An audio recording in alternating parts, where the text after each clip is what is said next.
Medlin is furious, Trey Snyde.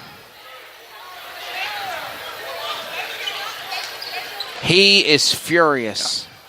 Not only is this a rival game between Clayton and South, this is a conference game.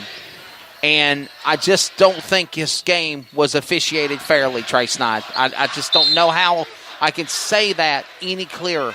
I feel like the Comets and Denny Medlin got shafted in Benson tonight. Well, you hate to put it on the referees, but, I mean, we keep saying that. I mean, unfortunately, it's been the one quarter to turn this entire thing around.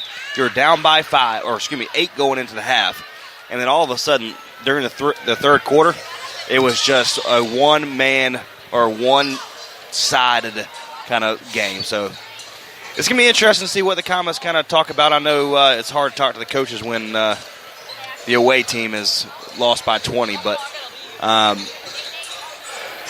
Trey Snyde, with this loss, they're going to fall to 99 on the season, so they're batting 50%. They're going to go to 3-3 in the conference. Clayton will. And for South Johnston, they go to 18-2 on the season, and now they go to 4-1. Now make it 5-1 in the conference for these players. So you tie with Eastwake. Clayton's going to fall down in the bracket. Well, it looks like they'll stay around Smithfield-Selma. So they'll stay at least in the top 4 seeding still.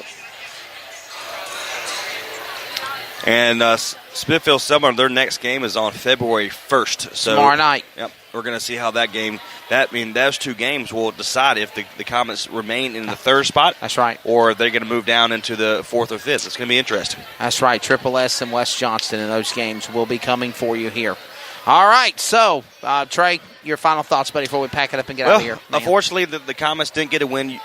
If you can throw one half out of the equation, obviously you can't, but you take the first half, you go take the tape and say, you know what, we did some impressive things. You've taken that, and you shot the ball extremely well in the first and even in the second. The third quarter got away from it, and you noticed, obviously, it was a 15 to 16-point ball game going into the 4th. And so all of a sudden, you felt like, even in the huddle we were talking about during break, where they were looking down and they looked discouraged. Yes, they look gassed. With so much momentum going into the halftime, you have to come out with everything that you possibly have. And of course, the first half, the South Johnston was playing the Comets the way they wanted to play. And then all of a sudden, third quarter came, and South Johnston did what they do best, and they're now 18-2. They move the ball. They're extremely fast. And C.J. Ray is phenomenal down low. And then, Thomas D., he only finished with 12 points, and his first half stats were outstanding. He was 4 for 4 from the three-point, or from behind the arc. Absolutely. He's a great shooter. This is a great, great team. It's going to be interesting to see what they do moving forward. But the Comets are not out of this conference by any means. Right. If you improve your next couple games, you still have, 6 games to go. Or 2 games, excuse me. So if you still have those, you can still improve. No, I meant a 2-minute warning. Oh. I thought I was going crazy. No, they got about 3 or 4 games left to go, actually. Yeah, that's what I thought. But 2-minute warning until we sign off is what I was trying to say.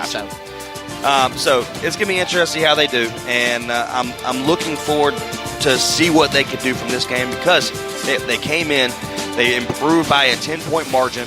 They improved their defense-wise by a 20-point margin. But tonight, the South Johnston got the best of them.